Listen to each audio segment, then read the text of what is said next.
Hi, I'm Chioma. Welcome to my kitchen. Here's everything we'll need for our smoky jollof rice. Fresh, vibrant, and full of flavor. Taste nature. We'll start by washing the rice thoroughly. Blend till smooth.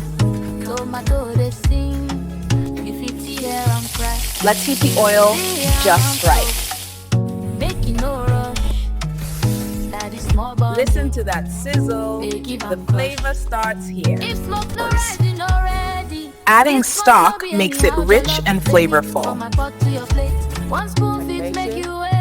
Now the rice joins the party. And here comes the smoke, my favorite part. Look at that color, perfectly smoky jollof rice.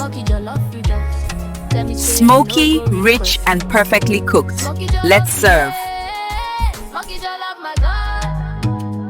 One spoon, 2 spoons, everybody don't chop. Smoky jollof, yeah. Smoky jollof, my God. 1 spoon, 2 spoons, everybody don't chop.